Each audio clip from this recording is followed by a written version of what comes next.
Thank you. Oh, wow. It's such a pleasure for me to be here today, seeing these beautiful faces. You know, it's not so often that we see people who value conservationists like us. So that's why I want to run and hug every one of you, but we'll do that after my presentation. So today I want to talk to you about a place and a species that are very important to me. Lake Osa. And they are very important. They're very important to me also because they're going through challenges that I've been trying to solve. And I hope today maybe you'll be able to help me do that. Lake Osa is a 4,000 hectares lake that inhabits a lot of species, and especially the African manatee. And it's important to me because this is where my career as a marine biologist started.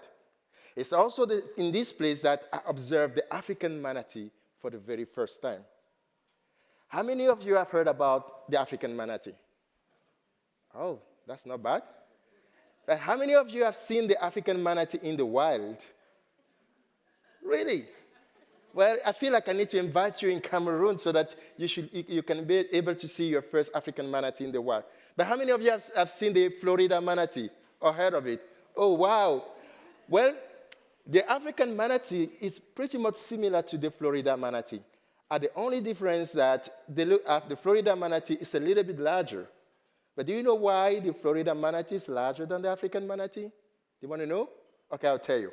So the African manatee is a little bit slender because they live in this hardship area of Africa where they are constantly running away from poachers that try to kill them for their meat.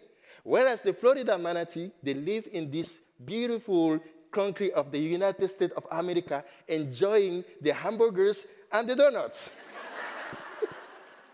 Well, no, this is not true. But the reality is that the Florida manatee are a little bit larger because they live in this area where the cold winter forces them to hibernate in this warm water spring where they will stay there weeks without food. So they need this extra layer of fat, in order to, as a reserve for energy, but also to insulate themselves from the cold. Whereas the African manatee, as you can see on this map, the African manatee, they live in a tropical area, around the west coast of Africa, where it's always summer. So they don't have to, to hibernate, or they don't need so much fat, to insulate from the cold. And there are 3 species of manatees.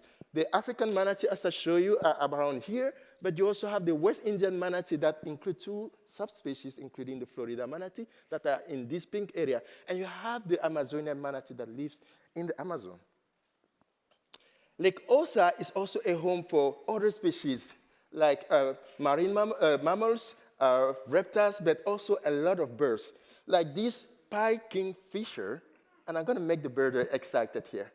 And then you have the long-tailed cormorant, and before that, I missed one, oops, the little egret, the yellow-billed kite, the palm-nut vulture, and then also you have the African soft-shelled turtle. And within this Lake Osa Mother Lake Osa is also so kind because she provides food for the many fishermen, about 300 fishermen that lives in the lake, and the 17,000 local community that are around this lake. And there are about 36 species of fish that are present here. But unfortunately, in this lake, the fishermen that are here, when I started my conservation work in Lake Osa in 2009, most of these fishermen was killing the manatee as a retaliation for their net that they claim manatee has destroyed.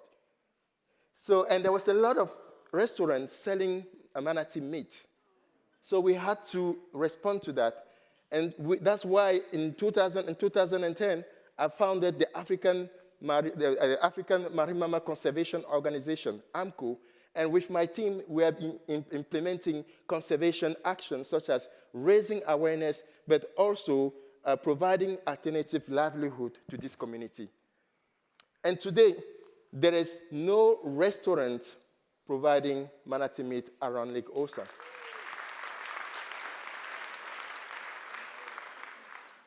So as we are about to celebrate this success, conservation success, another threat arises. So what you see on the screen here is not a playing ground. It's actually an invasive plant called Salvinia molesta that started spreading over this lake in 2017 and covered almost 50% of the lake surface in 2021. The African manatee, they live on the water, so they spend most of their time on the water, and they only surface when they want to breathe. And actually, the picture you just saw is a manatee not in the natural habitat. It's in an aquarium. This is how you see the manatee when they are in their natural habitat, because the water is always murky and the manatee is shy. But we have to use the opportunity as the surface to breathe in order to observe them. But how will manatee be able to breathe when this plant covering the surface of the lake is preventing them from surfacing? So the Salvinia has been a problem both for the African manatee but also for the people. This is how the lake used to look like when there was no manatee, when there was no Salvinia. There was a lot of this plant. This plant is called Echinocora pyramidalis. It's the antelope grass, the favorite food of the African manatee in Lake Osa. But when Salvinia came, it multiplied quickly and started choking down. The consequence of this is that there has been the increase that we were observing of the African manatee between 2015 and 2017, when we were implementing the conservation action, stopped, and we start seeing a drop of the population in Lake Osa because of the increase of Salvinia. And that has also impacted the fish population that start collapsing, impacting the local community who doesn't have enough food for their family. So in response to that, many of them started going into the forest around the Lake Osa, chopping down the trees, burning down for agricultural purposes, and which further even increased the amount of nutrient into the lake through runoff. And this nutrient increasing also increased more Salvinia. So in response to that, together we mobilized the local community to organize what we call a manual removal, where we train the community on how to remove this plant and transform it into what we call ecological charcoal. But this method was not enough to address the problem because the Salvinia molesta double in biomass every 8 to 10 days. So we have to find another herb, this tiny insect called the Salvinia weevil that feeds specifically on the Salvinia. So right after my PhD defense at the University of Florida, I flew directly at the Louisiana State University to meet some experts in biological control. They trained me how to mass rear those weevils, and 2 days later, I was taking thousands of weevils to Cameroon in order to release them into the lake. It wasn't quite easy because it took about 1.5 years to the government to accept this approach because it was the first time that this was being implemented. And the local community was also very skeptical about it because they think that the weevil will bite them or even will destroy their plants, but none of that happened. But we finally received the authorization and we released the weevil. And this is how the lake used to look like before we released the weevil. So it was all green and fresh and fleshy, and there were almost no manatee during this time. But 6 months later, this is how it started looking like. The weevil was killing the Salvinia, and it was browning. You can see how the browning is expanding. And in 2022, most of the lake was brown like this. This is how the lake looked like in 2020 before we introduced the weevil. And just a few days ago, I went back to the same site and I took this picture.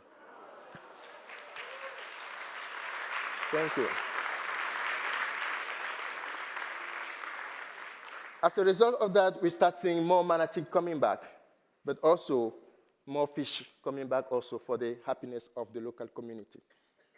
But as we were about to also celebrate this success, we realized that it's too soon. Why? Because we addressed the symptom and the root cause of the problem was still unaddressed. And this was nutrient pollution. The lake is connected to a river, the largest river of the country. On this river, there have been a lot of human activity at the industrial level, degrading the landscape through the construction of dams, reservoir dams like this. And while constructing this reservoir dam, they flooded 500 kilometers square of forest, equivalent to the size of the state of California. And by doing this, these plants will die and release their nutrient into the water, and which will then flow downstream and contaminate the lake. And there's also other agricultural practices that is even increasing the concentration of nutrient. So that's why with my team, we've been working along the Sanaga River and Lake Osa in order to monitor the quality of the water in order to understand where are those nutrients coming from mostly. And with the data, we've used that to, to advocate for a policy reform through an event that we call the Street Manatee. And outside you will see, T-shirt of this event, and where we gather different stakeholders within this watershed to discuss about the issue related to this area. And when we gathered this, and as we gathered them, we presented them the problem, but we also discussed about the solution. So now they know exactly what to do, but we need to know our own part. So that's why with your support, we will be able to restore the forest around the lake. We are also going to monitor the African manatee and understand the impact of nutrient pollution on their health and also on their population. But we are also going to be able to provide more alternative livelihood to the local community and maybe even construct a manatee rehabilitation center, the first one in the entire continent, where we will be able to rehabilitate injured manatee and also orphan manatee. And this action will benefit all of us. Through this action, you'll be able to come to Cameroon, and I hope you will come soon and be able to see this animal in the wild for the very first time. And the local community will be so thrilled to welcome you, guide you through the lake, and host you, and maybe get some dollars from you. Because this is how they will understand what I've been telling them, that a live manatee is worth than a dead manatee.